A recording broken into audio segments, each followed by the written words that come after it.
Буга чейин бир да саясий күчтөргө, саясий процесстерге аралашпаган белгилүү ишкер меценат Имамиден Ташев Кыргыз Республикасынын президенттигине талапкерлигин койду. Анын бул кадамына жаштардын колдоосу себеп болгону айтылууда. Тактап айтканда, өлкөнүн 7 облусунан жүздөгөн жарандар жаш мондун атынан шайлоого катышуусун сунушташкан. Эмнеге тарыхты жаштар тазалабаш керек? Жаштар саясатты гана тазалабай, тарыхты да тазалап үйрөнүшүбүз керек. Ушул максат менен колубуздан келишинче жараткандын жардам колдоосу менен, күчтөр менен, элдин ишеними менен баягы өмүрүбүздү, ден соолугубузду ушул элге, журтка арнасак деп аттанып отурабыз. Белгилей кетсек, талапкер люстрация мыйзамынын кабыл алынышын колдоп, талап кылып келгендердин бири. Саясатты буйруса жаштар деле, саясатты буйруса саясатчылар, саясатчы болбогондор деле жазса болот. Биринчи эле формула жүрөктөн каалоо болуш керек.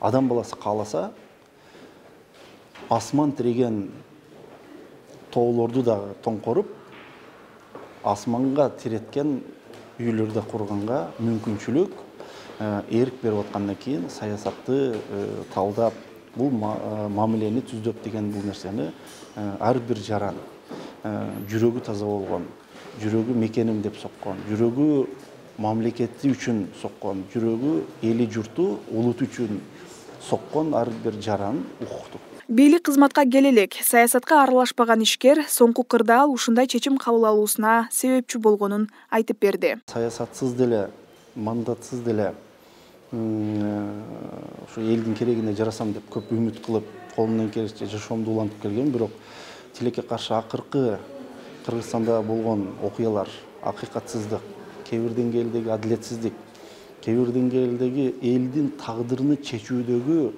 эркин шайлоо, таза шайлоо эмес, ушундай мыйзам бузган, ыплас шайлоо болгон нерселер чоң түрткү болбой койгон жок.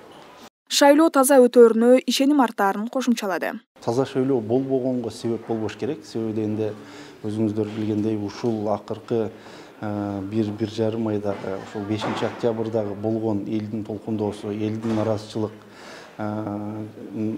көрсөткөн наразычылыгы ушул таза эмес шайлоодун айынан